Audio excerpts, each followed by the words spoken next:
Some good news and justice comes for the victims of those who have been victims of an unconstitutional raid by the FBI. I'll tell you the details in this video as we explore.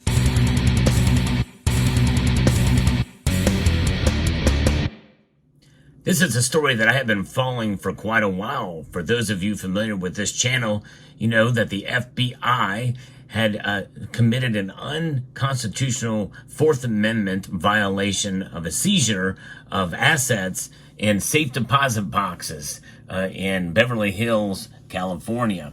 And it had hundreds of boxes belonging to customers who were not under investigation as part of a raid on a private safe deposit box company. Initially, the FBI claimed that they did not need to return the seized assets under government immunity from responsibility. Don Melian had 110 one-ounce gold coins plus some cash stored in his box and filed a lawsuit for the return of these assets. And this is something that has been very troubling to, especially for those of us in this community. You know, I've talked about safe deposit boxes as well in general, how they are not protected under FDIC insurance. Now, this news just coming across the wire that the FBI has been ordered to pay restitution and to return these items. And this is coming to us from several members of the community. Let me know about this. And I think it's great news for sure that this appellate court ruled in January 2024 that the entire raid violated the Fourth Amendment to the Constitution. The FBI returned 47 coins to Melian and claimed that it did not have the rest of his assets. So now we're going to go to the actual press release of one of the institutions that was instrumental in defending these folks. This is from the IJ.org. FBI pays to replace valuable property missing after unconstitutional raid. At her deposition, an FBI agent described her reaction when she learned that the agency had misplaced dozens of valuable gold coins. Now to resolve lawsuits brought by the Institute for Justice, the government has agreed to fully compensate property owners who had cash and coins go missing after the FBI raided their safe deposit boxes. Don Melian was one of hundreds of safe deposit box holders at U.S. private vaults who had his box opened, searched, and subjugated to civil forfeiture during an FBI raid in March of 2021. That civil forfeiture is bad news. There's actually a really good movie on Netflix that discusses this, and this is central to the plot of the movie that was really good about this. But now this situation has really it really hits home for those of us who have precious metals. These raids occurred back in March of 2021, or this raid did. A federal appellate court in January held that the entire raid violated the Fourth Amendment. This separate case arose because the FBI failed to return 63 gold coins worth over $166,000. The FBI refused to compensate Don for his lost coins, so he was forced to sue, and I don't blame him. I'm glad he did. The FBI responded to Don's lawsuit by claiming immunity, but a federal judge rejected that position earlier this year. The FBI continued to fight the case for months, but it finally gave up and agreed to compensate Don after it was ordered to produce records of instances where other box holders' property was misplaced or went missing. The FBI had no reason to go through my box, and they were careless in losing my coins, said Don. It should not have taken a lawsuit for the government to do the right thing, and he's exactly right. In fact, my guess is probably they didn't, quote, lose them. Probably likely they just stole them, is my guess. It's crazy. While the FBI's decision to compensate Don means that it can avoid sharing documents and records concerning other lost and misplaced property, Don's lawsuit has already uncovered troubling details about the FBI's handling of valuable property during the raid. The agent in charge of the raid testified at her deposition that the raid didn't go exactly as we planned it. The process of searching through hundreds of boxes was far more time-consuming than the FBI had planned, and we weren't moving fast enough. So if the FBI abandoned procedures that it had planned to safeguard property, for instance, jettisoning plans to videotape all the searches and to keep a log of people going in and out of the vault. We really did try, the agent testified about the plan to keep the access log. Maybe the first shift it worked, and then after it probably did not. In Don's case, although there was a total of 110 coins in his box, and the agents who searched it did not list any of the coins on the property receipt and other paperwork. As far as FBI records reflected, the coins did not exist. Wow, there just goes to show you how negligence, but also nefariousness and and other motives could come into play, especially involved with untraceable, untrackable gold. And so this is something that is really concerning.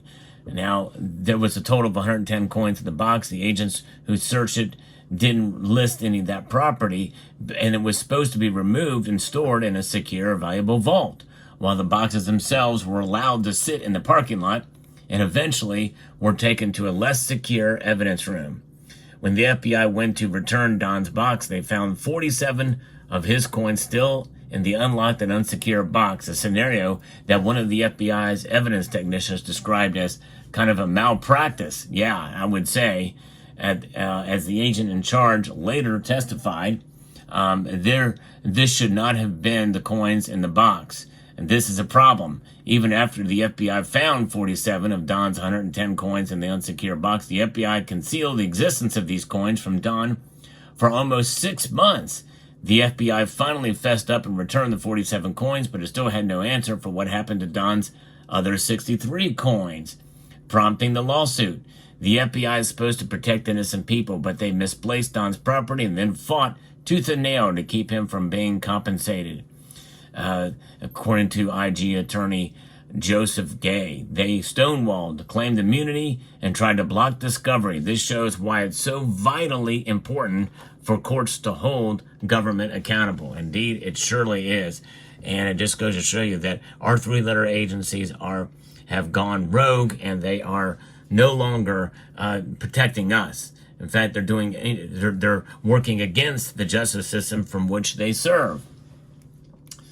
Don's is not the only box that had valuable property misplaced. After finding coins in Don's unsecured and unlocked box, the FBI searched through all of the boxes and found misplaced property in 3 others. In addition, multiple other box holders have alleged that property has gone missing. The Institute for Justice filed another lawsuit on behalf of box holders, Jenny Pearsons and Michael Stork, after $2,000 in cash went missing from their box. The FBI agreed to pay Jenny and Michael the full value of the misplaced property to settle that case as well.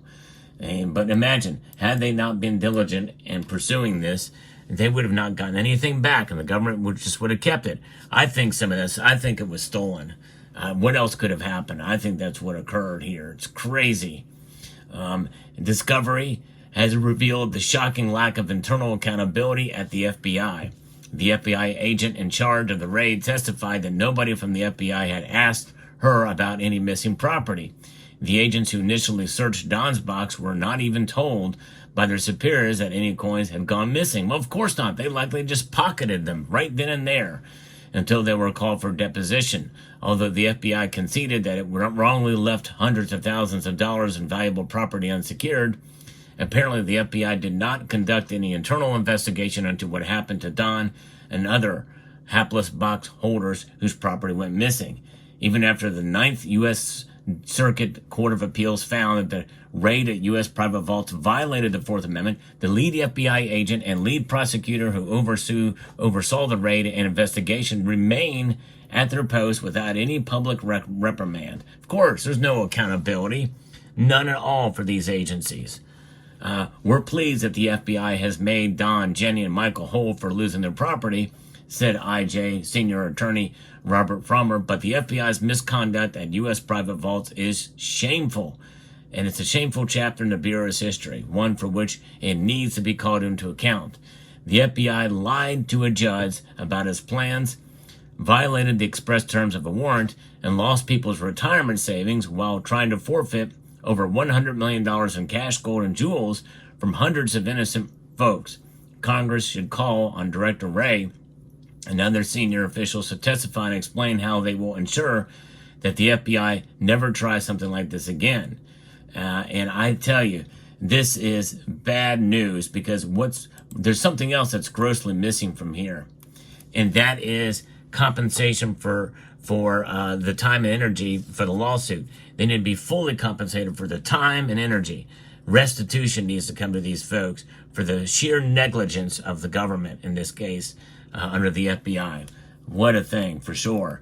And so that is what's happening. To protect against the risk of safe deposit box contents might be turned over to your state government escheat's office. You should access your box at least once every 12 months and verify that each time the provider of the safe deposit box has your correct name and address and telephone number and email address if you do put stuff in a safe deposit box.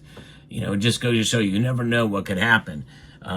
There's so many different risks involved with having that, which I know it's in a bank, and this was a private storage solution, a little bit different than a bank, but regardless, if you don't really hold it, you don't truly own it. There's always levels of risk, no matter what, when you hold precious metals.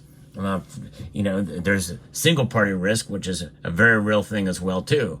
But regardless, you hold on to your gold, silver, and cash, and watch out. And hopefully this thing will never happen to you. But through arm twisting, through the legal system, justice has prevailed, and it's a good thing. Let me know what your thoughts are in the comment section down below. Hope you found this video informative, insightful, and educational. We'd like to extend a multitude of gratitude to you all for taking the time to watch, and to encourage you to please rate, share, comment, and subscribe.